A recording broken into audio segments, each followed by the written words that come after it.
live. I am reading out of Lord of the Horizon. It is a Joan Marshall Grant far memory book as her life as Ra-Ab. She was a writer of her own far memories, and this life is as a male in ancient Egypt. She passed away in 1989, and she wrote 7 books about her previous incarnation. I've read most of them, and I will upload this on my YouTube channel. And I am now in the 4th part of this book, chapter 9, Son of Osiris. Teten had warned me that the sudden termination of prolonged mental strain sometimes leads to physical collapse. So I was not surprised when Amenemhet, beside whom I had watched through the night, was too weak to raise his head when he woke in the early morning. "You are still here, Ra-Ab," he whispered. "I shall always be here while you need me. It is good not to be alone." His voice trailed off into silence, and again he slept. For the next 3 days he roused only sufficiently to take a little wine or broth. Senusert or I were always beside him, and Patakifa replenished him with life at dawn and at sunset. I was resting on the evening of the 3rd day when word was brought to me that Nekhet had arrived at the palace and wished urgently to see me. The cold hand of fear constricted my throat. Had he come to tell me that Mary was ill? That she was dead? Bring him to me," I shouted to the startled servant. In the torment of apprehension I waited for Nekhet, but when I saw him I knew he had not brought news of calamity. He looked tired but perfectly composed. I embraced him and then asked, "Why have you made this sudden journey?" "I think you need me here, Father. I was staying with Rodan and I had a dream. We both knew it was too important to be ignored." "Tell me about it." "I thought that I was in the presence of the god Osiris. I must really have been one of his pupils who is teaching me away from Earth. I cannot remember all that he said to me, but I woke knowing that one who is a steersman of the boat has other powers which he can use. Osiris and those who follow him can do more than take a man across the river. They can rescue his soul from the caverns of Set, or from caverns which are self-created. You need not tell me about the Babylonian, for I have heard of that from Teten. I went to his temple on my way here. I know that in sleep Amenemhet returns to a world which his thoughts during the past years have created. Only he can destroy what he has himself formed, and until he is free from those shadows, he cannot learn again to walk in the sun. Into that hell I shall go as his companion. I cannot slay his enemies for him, but I may be able to tell him what weapons to use against them. Does he sleep nearly all the time, or does he try most desperately to keep awake?" "He sleeps." "That is good news. He is a brave man to march alone against his demons. A man who has had not such courage would sleep only when terror was less insistent than physical exhaustion." "What do you wish me to do, Nekhet? Your commands shall be obeyed without question." As I spoke, I thought that few parents could have said this to a son of 16. Yet it was Nekhet, already declared by Rodan to be the next Lord of the Horizon, whose authority I accepted. "I must have something to eat and then sleep. I have travelled here with relays of swift litter-bearers, and for the work I have to do even my body must not be weary. At dawn I will go to Amenemhet. I shall lie beside him, and you and Senusert, Patakifa also if she wishes, can remain in the room. You must see nothing but 2 men asleep, but it is possible that our bodies may speak of what we are experiencing. Try to remember every detail of what is said, for it is probable that I shall not have sufficient energy to bring back a complex record. and it may be helpful in deciding how Amenemhet can best be aided to regain tranquility. Then, with one of those abrupt changes from priest to youth, to which I had become accustomed, "Food for us both now, father. It will be the first meal I've eaten in a palace. I presume the kitchen offers a wide choice. Do you think they have quail, or blue fish baked in vine leaves? Not that I'm particular. I'm far too hungry. And wine. We must drink wine to our new adventure." Food was brought, and he attended to it with a vigorous appetite. "I'm glad that I'm not a fool's priest," he said between mouthfuls, "for such people have to pretend not to be interested in worldly matters, hoping that their lack of appetite will be mistaken for a hunger for truth. There used to be a tradition that priests fasted before an ordeal, but that was only necessary when they found it difficult to get free of the body. They could have got the same kind of effect through drinking too much. A different sort of vision, of course, but almost as unsatisfactory in the long run. Mother wants to know whether Pater Kiefer would like some of her special unguent, and she said that if you've got to stay here much longer, she will come to join you. Kias and the children are staying with her, so it's not lonely, though of course she misses you." He kept up the flow of inconsequential talk until he had finished his wine. Then he yawned and, putting an arm around my shoulders, hugged me affectionately. "It's not worth asking them to prepare another room. I'll sleep on the second bed." He yawned again as he unbuckled his kilt. "Wake me an hour before dawn." "Sleep well, father. I know that I shall." Pater Kiefer watched beside Amenemhet during that night, so both Senusert and I could rest. After waking Neket, who said he would join me when he was ready, I went to the room where Amenemhet was still lying in profound sleep. "He roused twice during the night," said Pater Kiefer. "He drank some broth with raw egg in it, but he was too drowsy to recognize me. His heart is not beating any slower, but if you notice a change, or his lips become blue, as they did yesterday, send for me at once." "Don't you wish to stay to see what happens?" "I should like to, but it would be better if you tell me about it afterwards. I want to reserve my energy in case it is needed. I shall be resting in the next room so that I can come immediately if you call me." She kissed Senusert, who had joined us while she was speaking, and then went out of the room just before Neket entered.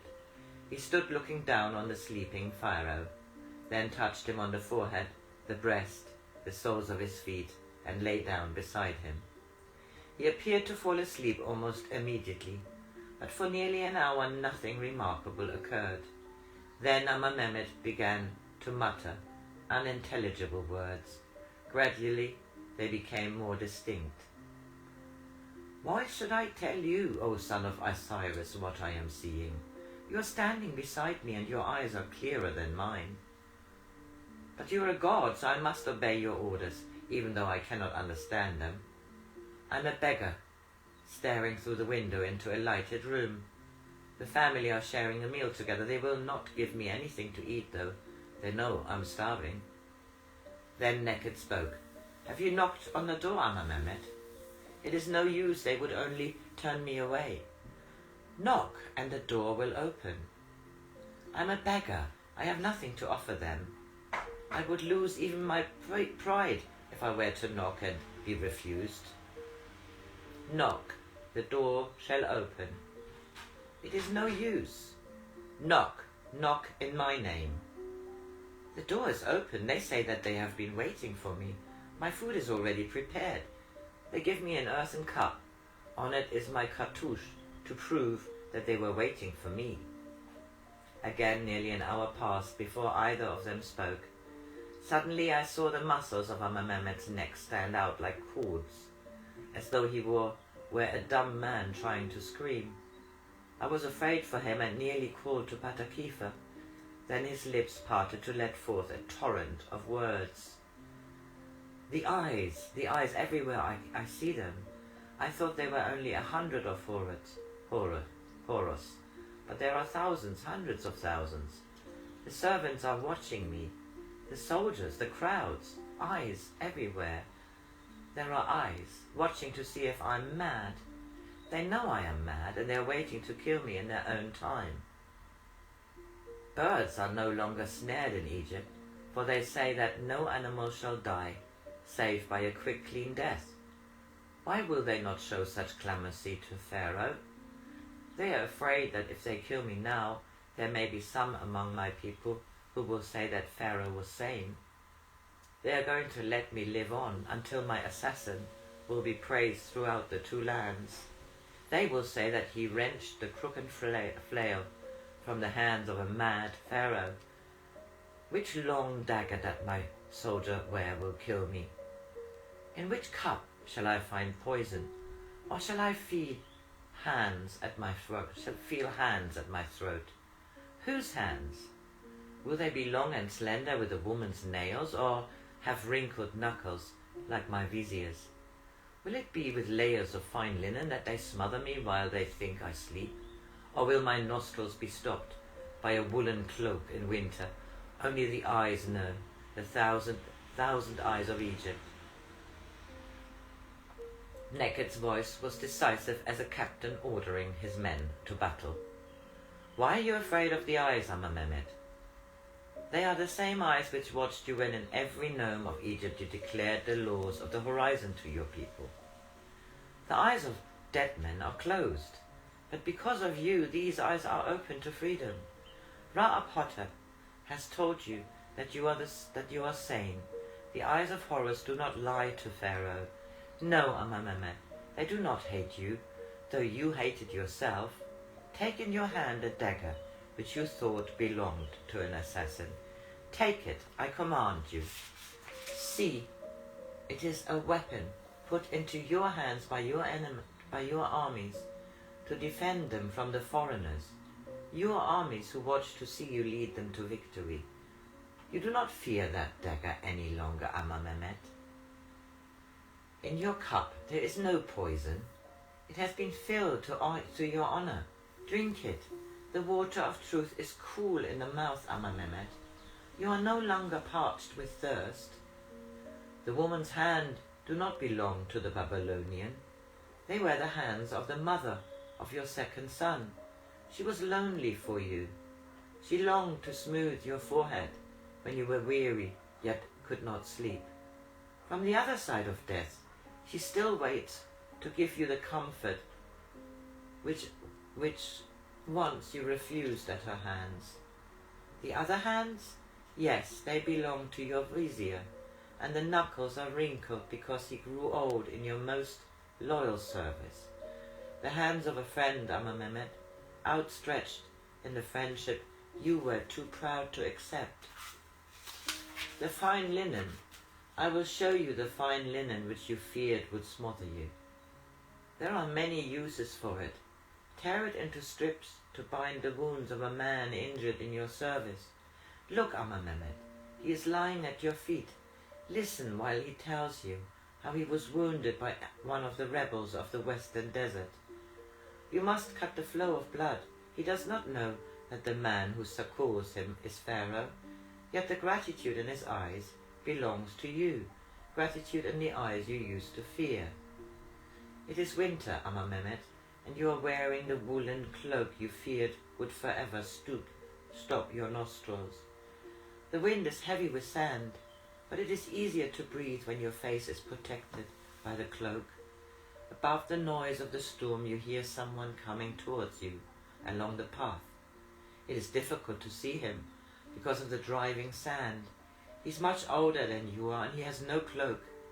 He's gasping for breath, sucking sand deep into his lungs. He has not your strength with which to fight the storm. You have given him your cloak. The stinging dust makes water run from your eyes, yet you can see that between the swollen eyelids of the wayfarer looks out enduring friendship. You are not afraid of the cloak, are you, Amenemhet?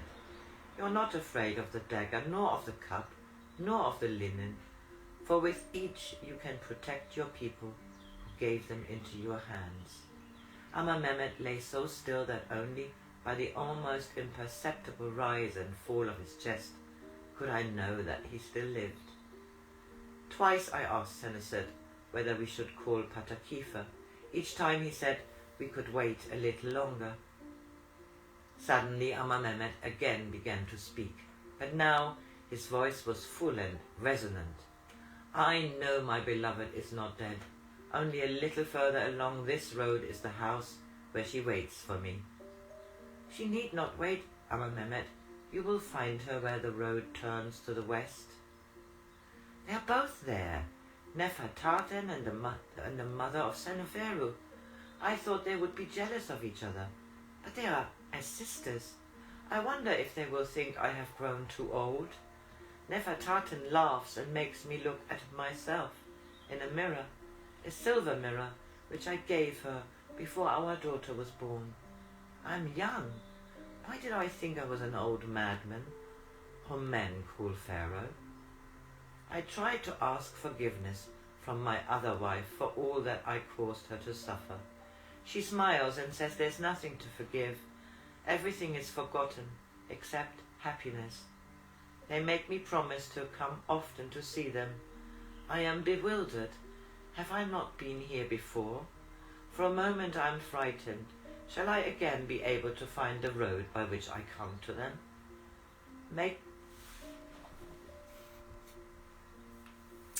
Well, I will stop this here and check where it got quiet so that I don't make this too long, and I will finish this ending later today.